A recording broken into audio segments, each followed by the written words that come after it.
Sir, sorry to interrupt, but that ring. My voice trailed off when the man in the dark suit looked up from the documents scattered across the table.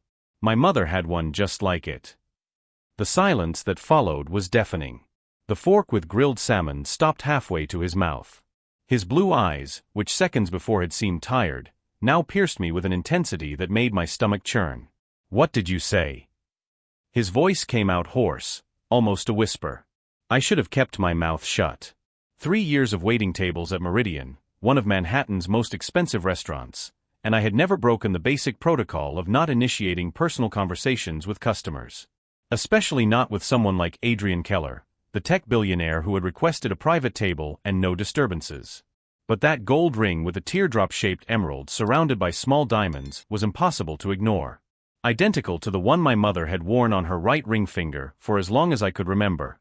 The same one she never took off, not even for surgeries or during brutal chemotherapy sessions. I said my mother has a ring exactly like yours.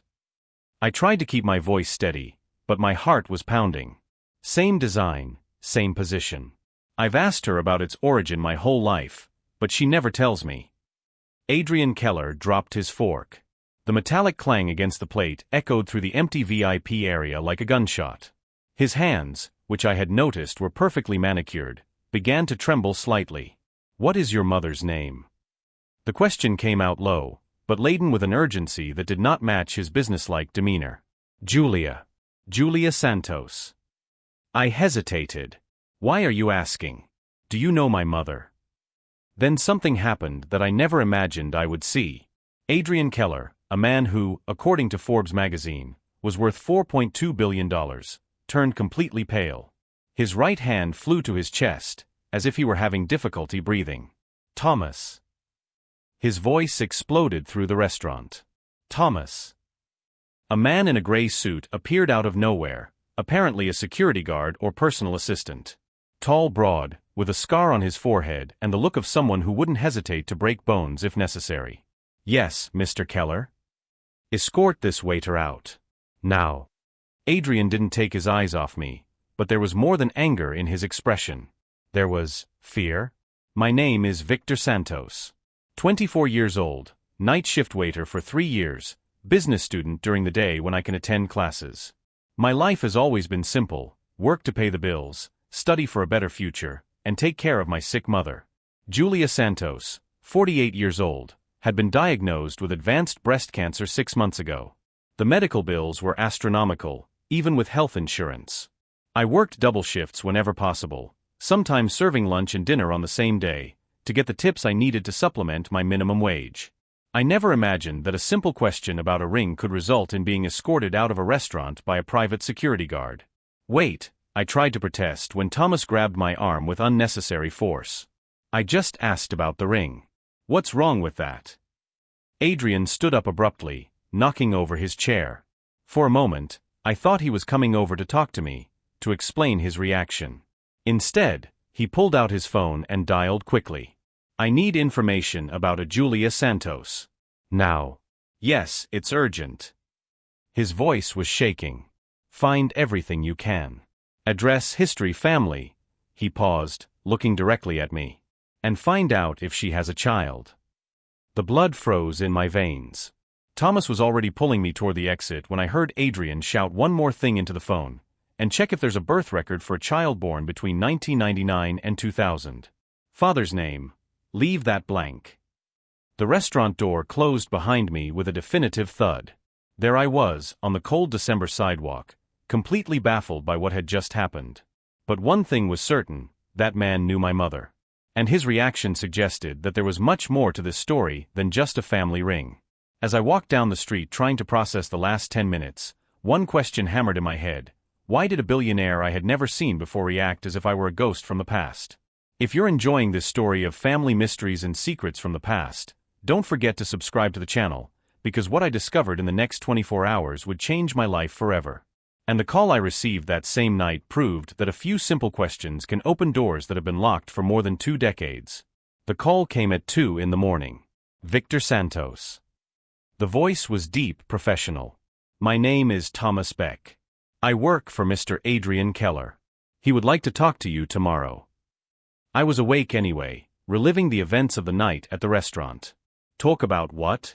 He kicked me out of the restaurant for asking a simple question. About your mother. And about the ring. A chill ran down my spine. How did you get my number? Mr. Keller has resources. Can you meet us tomorrow at 10 a.m.? Starbucks on 5th Avenue and 42nd. Before I could answer, he hung up. I spent the rest of the night researching everything about Adrian Keller.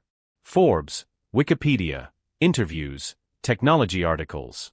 The official story was impressive. Born in Germany, he came to the United States at 18 with $500 in his pocket. He started out doing freelance programming, then created management software that revolutionized small businesses. He sold his first company for $50 million at 28. The second for $500 million. The third, which he still ran, was worth billions. But there were strange gaps in the chronology. Between 1998 and 2001, practically nothing. As if those 3 years simply did not exist in public records. And all of his public photos showed one thing: he was always alone. He never married, never had any known children, never appeared with girlfriends at social events. For a 45-year-old billionaire, that was unusual.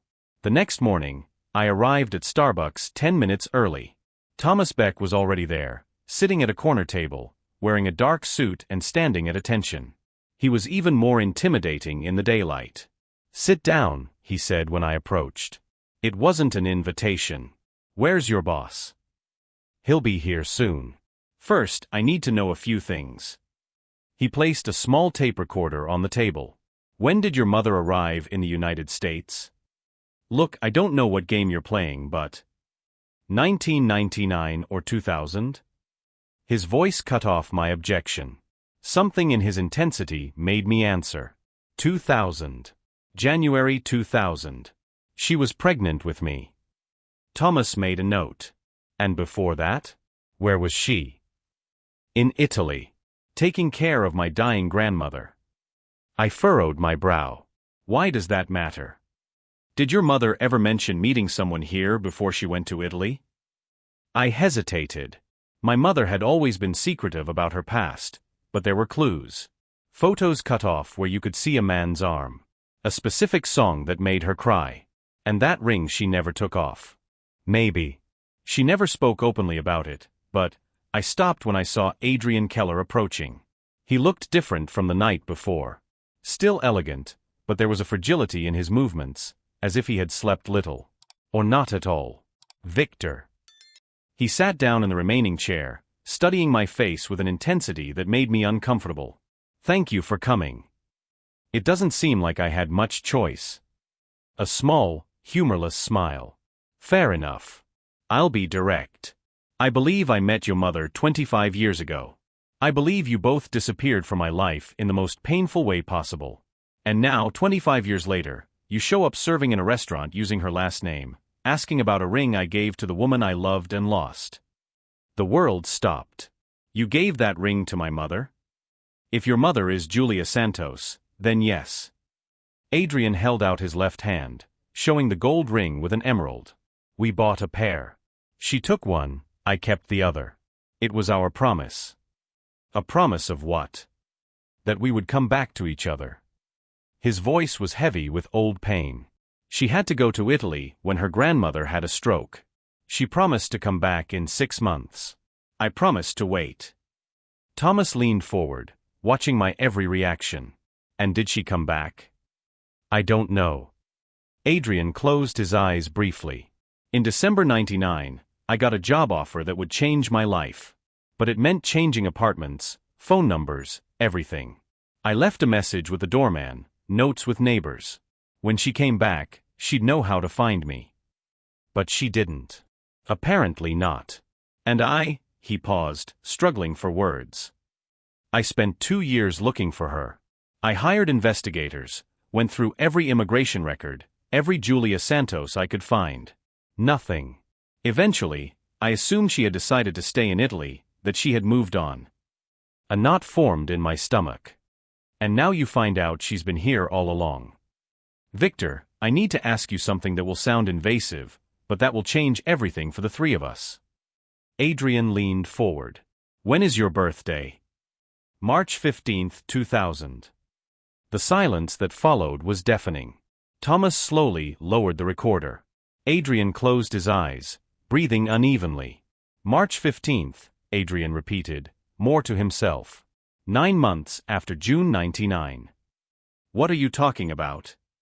Victor, if your mother is the Julia I met, if she came back from Italy pregnant in January 2000, Adrian looked me straight in the eye. Then you could be my son. The words hit me like a punch in the stomach. That's impossible. My mother said my father was an Italian who abandoned her. She said. She said what she thought was true, Thomas interrupted. If she came back and couldn't find Mr. Keller, if she thought he had moved on.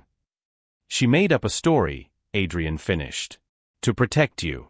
And to protect herself from the pain of being supposedly rejected. I stood up abruptly, the chair scraping loudly on the floor. No. This is crazy. You're trying to manipulate me for some reason I don't understand. Victor. No. Several people turned to look at us. I lowered my voice, but kept the intensity. My mother is dying of cancer. She's in the final stages. And now you guys show up with this crazy story about rings and promises and... She's dying. Adrian's voice came out as a devastated whisper. Something in the way he asked, the genuine pain in his expression, made me stop. Diagnosed 6 months ago. The doctors gave her a year, at most. Adrian buried his face in his hands. When he looked up, there were tears. 25 years looking for her, and she's dying. Thomas placed a hand on Adrian's shoulder. Sir, there's still time. If she really is Julia. I need to see her, Adrian said, looking at me. Victor, I need to see her immediately. She's in the hospital. Mount Sinai. But I'm not going to let you just show up there and cause a shock that could kill her faster. Then come with us. Prepare her. Tell her whatever you want, whatever you think is best. But please, his voice broke. If there's even a chance that she's the Julia I loved, that you're my son, I can't waste any more time. I looked at the two men in front of me. Thomas, the professional security guard maintaining military composure. Adrian Keller, one of the most powerful men in the country, crying in a Starbucks over a woman he lost 2.5 decades ago. If you really loved my mother, I finally said, if this isn't some kind of cruel manipulation, then you need to understand one thing. She spent 24 years raising a son on her own, working as a maid to pay our bills. If you hurt her in any way, if you cause her more pain in the little life she has left, I will destroy you. Billions of dollars or not. Adrian nodded slowly. If I hurt her, I deserve to be destroyed. Okay. Then let's go to the hospital. But we do it my way. As we walked to the dark limousine parked outside, one question hammered at my mind. If this crazy story was true, if Adrian Keller really was my father, what would that mean for my mother in the last months of her life? And why, despite all the craziness of the situation, was a part of me secretly hoping it was real?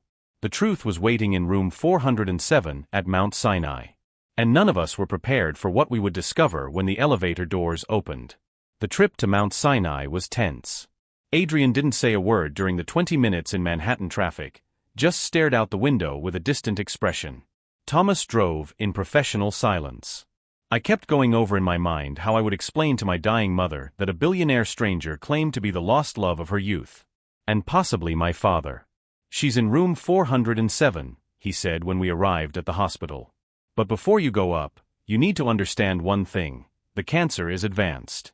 The chemotherapy has caused her to lose all her hair. She weighs 15 pounds less than she did 6 months ago. If you really loved her, be prepared to see her looking very different. Adrian nodded, but I noticed his hands shaking slightly. In the elevator, he asked, how did she find out about the cancer? She felt a lump while showering. She ignored it for 3 months because we didn't have money for tests. When she finally went to the doctor, I paused, the old anger returning. It was too late for conservative surgery. Double mastectomy, aggressive chemo, radiation. And even so, the doctors only give her a few months. A few months. His voice came out strangled. A year at most. That was 6 months ago. The elevator stopped on the 4th floor. Oncology. The smell of disinfectant and the heavy atmosphere of a place where people came to fight death. Room 407 is at the end of the hall, the nurse said when we asked. The patient is awake, but she's had a rough morning. Keep the visit short. A rough morning. That meant vomiting from chemotherapy or pain that painkillers couldn't control. I stopped at the door to the room. Mom, I brought someone to meet you. Come in, Mijo. Her voice was weak but affectionate as always. I opened the door slowly. My mother was sitting up in bed, propped up with pillows, wearing a colorful cap to cover her bald head. She was too thin, her skin yellowish, but her brown eyes still sparkled with life. Mom, this is Adrian Keller. I hesitated. How to explain? He says he met you many years ago. Julia looked at Adrian. For a moment, nothing happened. Then, as if a ghost had just materialized, all color drained from her face. Dios mío, she whispered. Adrian. Hi, Julia. His voice broke. You look beautiful.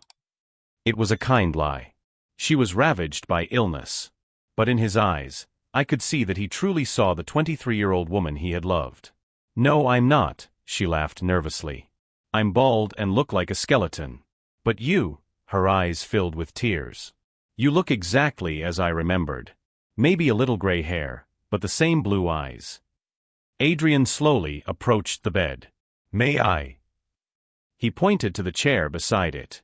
Of course. They looked at each other in silence for a long moment. Then Julia held out her right hand, showing the gold ring with an emerald. I never took it off, she said softly.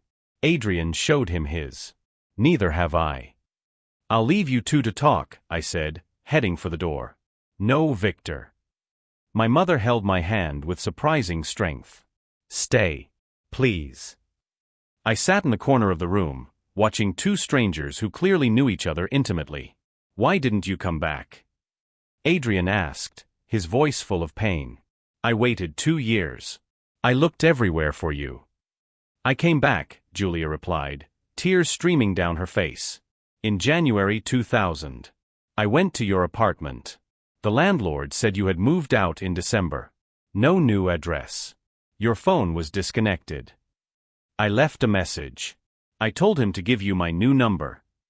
He never told me anything. I looked for you for 2 weeks. 7 months pregnant, searching every place we knew.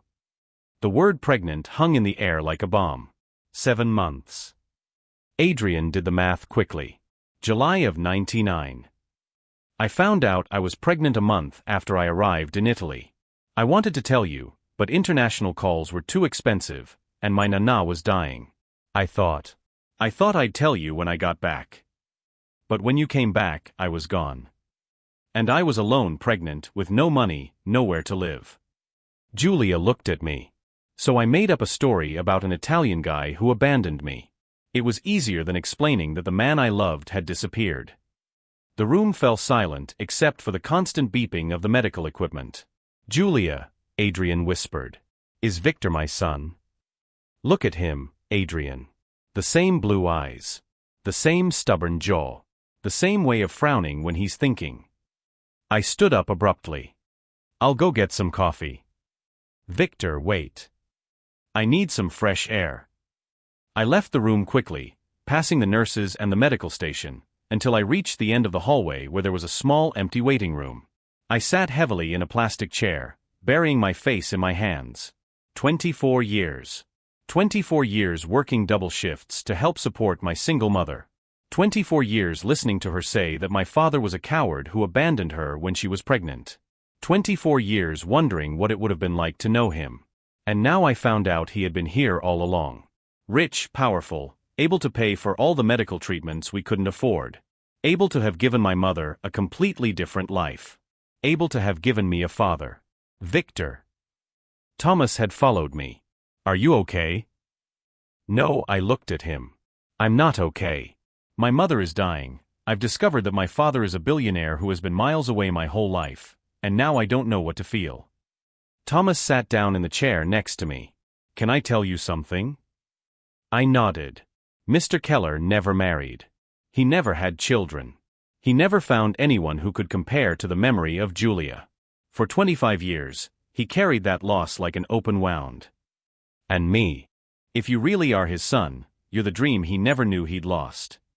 I returned to the room an hour later. Adrian and my mother were holding hands, talking quietly. She seemed more animated than I'd seen her in months. "How are you feeling, Mom?" "Better. Much better." She smiled, a genuine smile for the first time in weeks. Adrian told me about his company, about what he's been doing for the last 25 years. "And she told me about you," Adrian said. "About how you worked 2 shifts to help with the medical bills. About how you dropped out of college to take care of her. Someone had to do it." "Yes, but it shouldn't have been you. Not alone."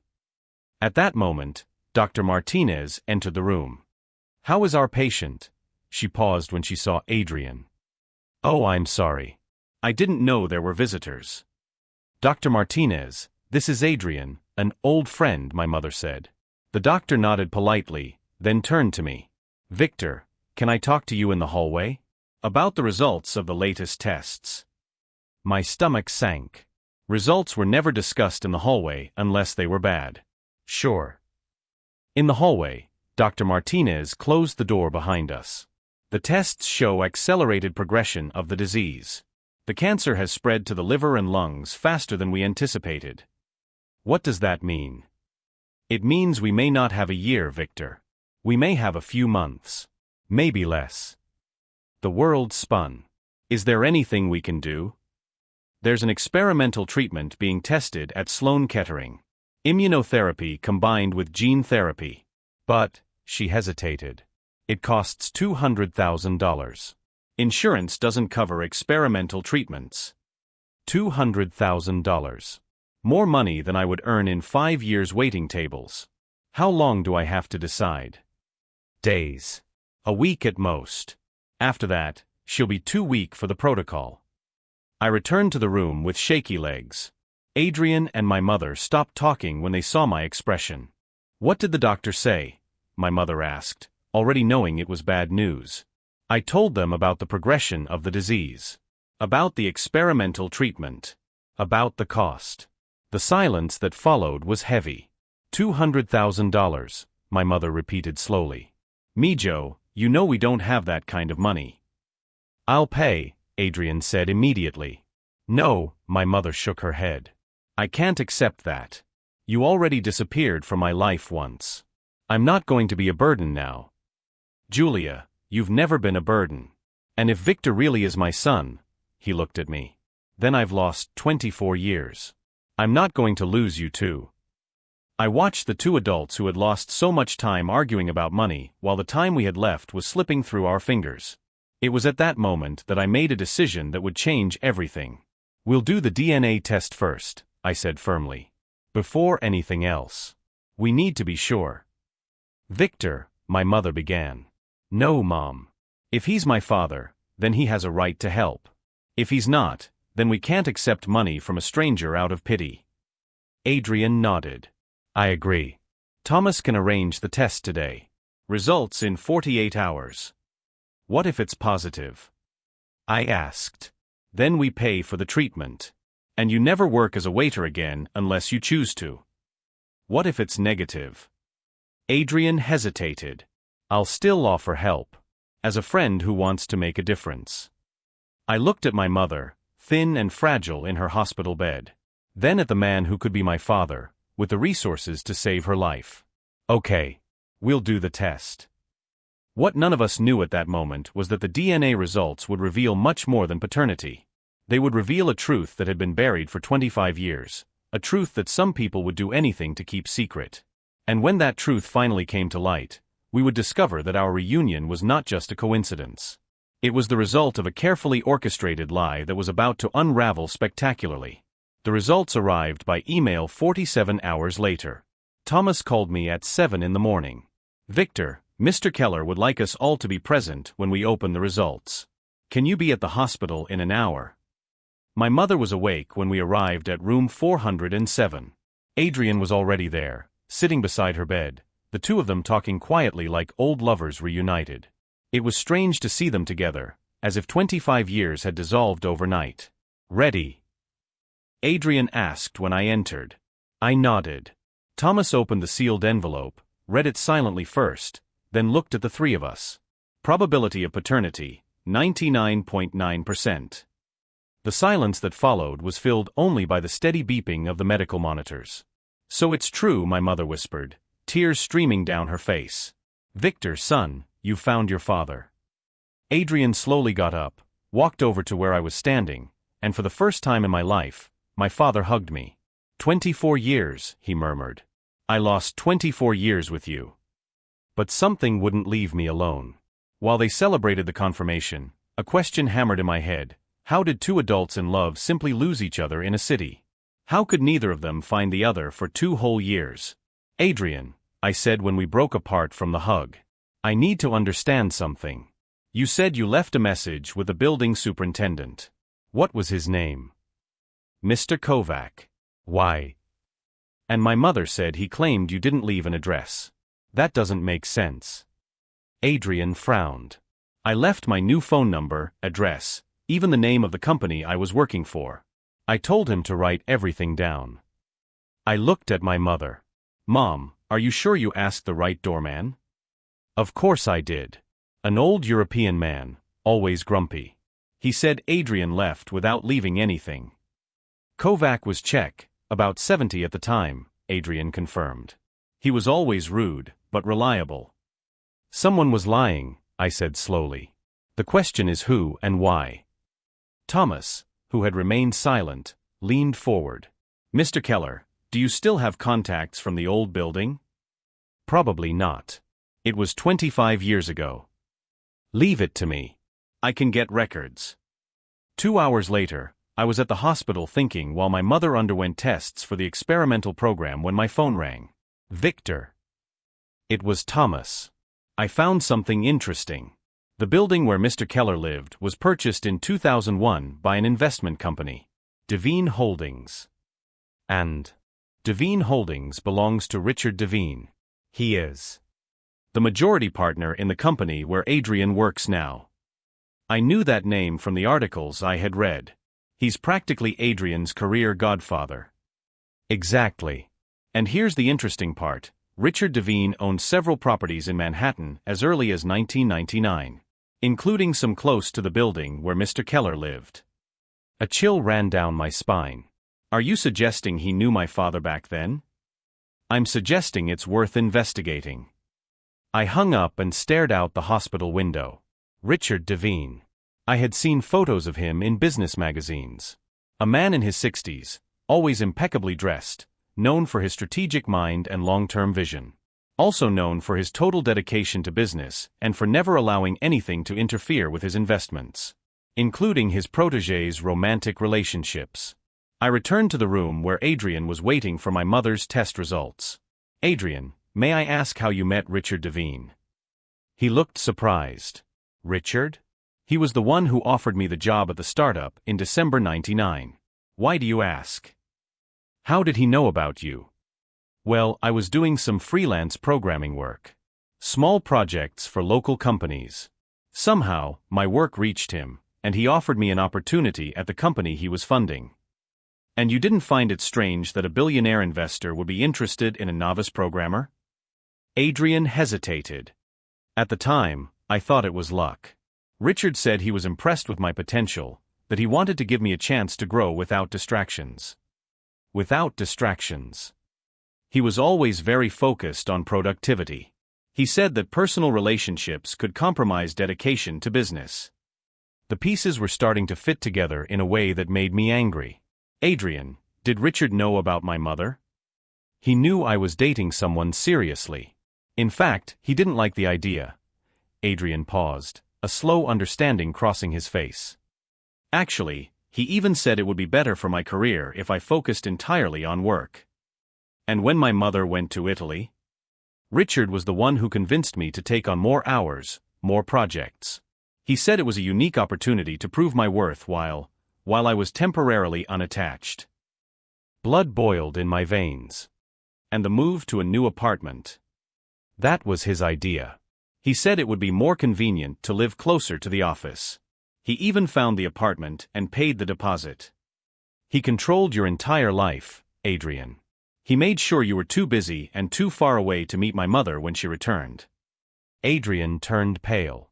Are you suggesting that Richard deliberately sabotaged my relationship? I'm not suggesting it. I'm stating it. It was at that moment that I decided to do something that would change everything. I wasn't just going to expose Richard Devine for what he did. I was going to use his own methods against him. If there's one thing 24 years of working to support a family has taught me, it's that powerful people only understand one language: real consequences that affect their real power. While Adrian processed the revelation, I was already formulating a plan. Richard Devine had stolen 25 years of my parents' lives. He had robbed me of having a father. He had condemned my mother to a life of unnecessary hardship. And now, as she battled cancer in the final months of her life, he continued to thrive, never facing the consequences of his manipulations. But that was about to change. If you're following this journey of family discoveries and wondering how far someone will go to protect their interests, stick around, because what I discovered about Richard Devine over the next 48 hours would prove that some people are capable of anything to maintain control. I spent the night researching everything about Richard Devine, his companies, his family, his connections. And when the sun rose the next morning, I had in my hands not only the evidence that he had separated my parents, but also the exact tools to repay 25 years of manipulation with compound interest. The man who thought he had perfectly controlled my family's destiny was about to discover that he had completely underestimated the son his interference had created. And the lesson I was about to teach him would be one he would never forget. 48 hours after discovering the truth about Richard Devine, I was sitting in an inconspicuous cafe in the financial district, waiting for the person who would change everything. Jennifer Walsh arrived punctually at 3 in the afternoon. An investigative reporter for the Wall Street Journal, specializing in corporate scandals. In her 50s, gray hair, the sharp gaze of someone who had spent decades unraveling the lies of powerful men. So, Victor Santos, she said, sitting down across from me. Thomas Beck said you have a story about Richard Devine. He also said I have 24 hours to verify the facts before you take it to another newspaper. I have something better than a story. I have complete documentation of how a billionaire deliberately manipulated the lives of innocent people to maintain control over his investments. I placed a folder on the table. Jennifer opened it, flipping through it quickly. Phone records, rental agreements, witness statements. She stopped at a photo. Is this Adrian Keller? My father. Who I discovered was my father 3 days ago. Over the next hour, I told her everything. The orchestrated separation, the 25 lost years, my mother dying without ever receiving the support she deserved, Richard controlling every aspect of Adrian's career to ensure he never had any personal distractions. Do you have proof that Richard knew about your mother specifically? Better than that. I have evidence that he did the same thing to at least 4 other executives over the years. A systematic pattern of interference in the personal lives of employees. Jennifer's expression changed. Show me. I had spent 2 days investigating, using resources Thomas had made available. What we found was devastating. Richard Devine had manipulated the personal relationships of his top executives for decades. A clear pattern of control and isolation. Michael Torres, CFO of Devine Tech from 2005 to 2010. Richard intervened to cause him to lose custody of his daughter during a contentious divorce. Sarah Kim, former vice president of marketing. Richard sabotaged her engagement by hiring an investigator to plant evidence of infidelity. David Chun, former director of operations. Richard deliberately relocated his wife to another state during a critical promotion, resulting in separation. Jennifer furiously took notes. Have you been able to contact these people? 3 of the 4 have agreed to speak with you. On condition of anonymity initially, but willing to testify publicly if necessary. What about the 4th? David Chun committed suicide in 2015. Depression resulting from forced isolation and loss of family. The silence that followed was heavy. My God, Jennifer whispered. How many lives has this man destroyed? That's exactly the question I want the world to ask. Jennifer closed the folder. I need 48 hours to verify everything. If half of this is provable, Richard Devine will have the worst nightmare of his life on the front page of the newspaper. 48 hours is perfect.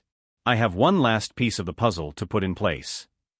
I left the cafe and called Adrian.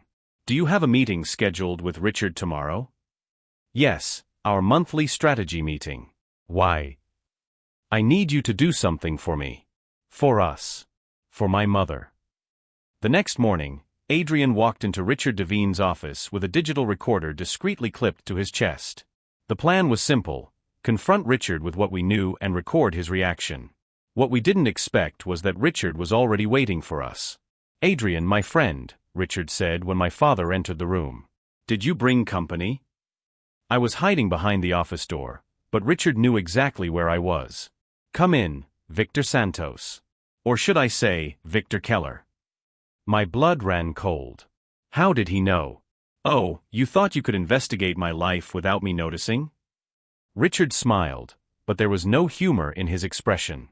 I have people monitoring any mention of my name in the media. When Jennifer Walsh started making calls yesterday, I knew immediately. I entered the office slowly. Adrian looked confused, but kept his posture straight. Richard, is what Victor found out true? Adrian asked directly. Did you deliberately sabotage my relationship with Julia? Sabotage. Richard laughed. Adrian, I saved your career. Today you would be just another middle-class programmer living in a house in the suburbs, worried about school bills and mortgages. I would be happy. You would be mediocre. Richard's voice turned cold. And I don't invest in mediocrity.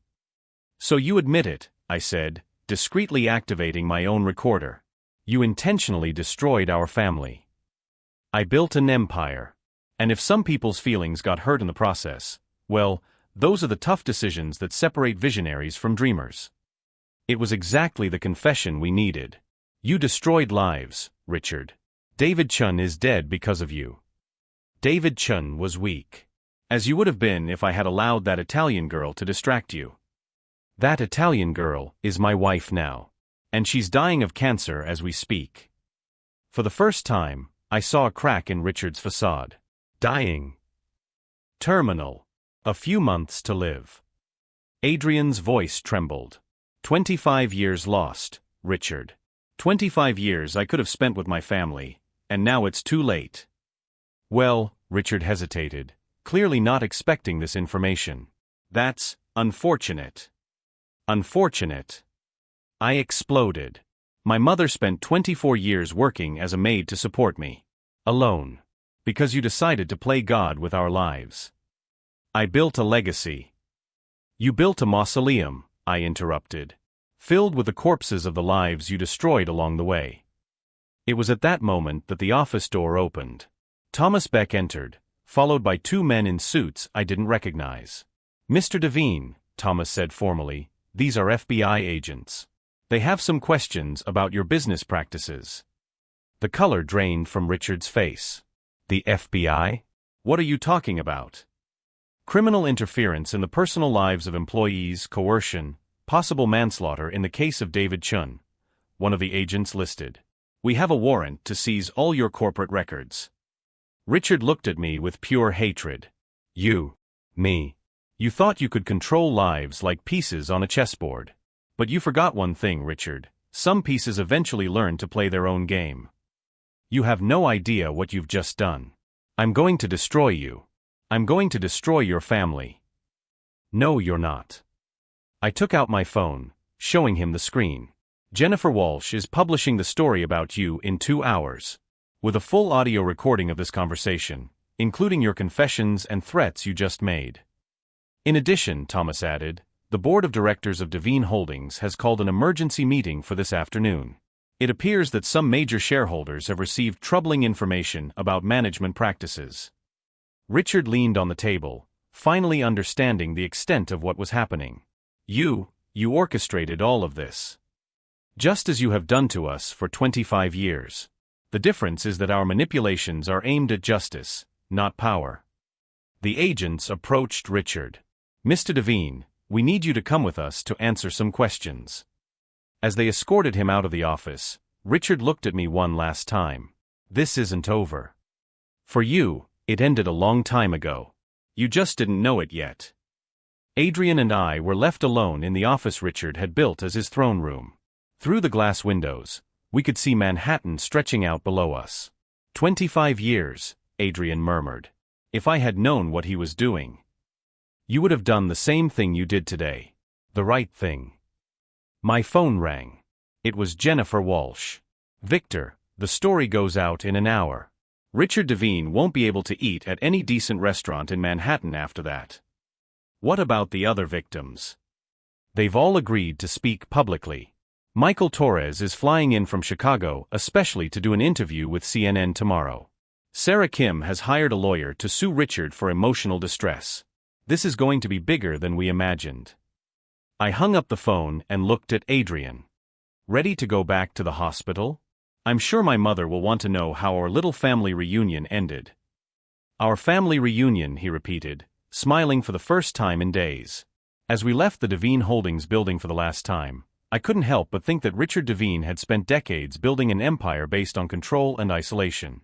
But he had underestimated one fundamental thing: the strength of a family reunited. And now, as his own power structures crumbled around him, I was going back to the hospital to spend time with my parents. All of us together. Finally. Revenge had been sweet, but the reunion would be even sweeter. And when the headlines started appearing in every New York newspaper 2 hours later, I knew that Richard Devine would wake up every day for the rest of his life knowing exactly the price of playing with other people's destinies. But I would wake up every day knowing that I had made up for lost time with my family. And that was worth infinitely more than any revenge. 6 months later, my mother was in complete remission. The experimental treatment had worked beyond all expectations. Richard Devine was serving time for coercion and criminal interference. His company was divided among the victims as part of the court settlement. Adrian and Julia got married in the hospital, in a small but perfect ceremony. I finished college without having to work. For the first time in our lives, we were a complete family. At the last court visit, Richard looked at me and said, "You destroyed my life." "No," I replied calmly. "You destroyed your own life. I just made sure that the consequences finally caught up with you. Justice is sometimes slow, but it always comes. My mother is alive, my father is present, and Richard has learned that manipulating lives has a price." If this story of family reunion and divine justice touched your heart, subscribe to the channel for more stories that prove that truth always wins in the end. Today we have lunch together every Sunday. 25 years lost, but the rest of our lives ahead of us.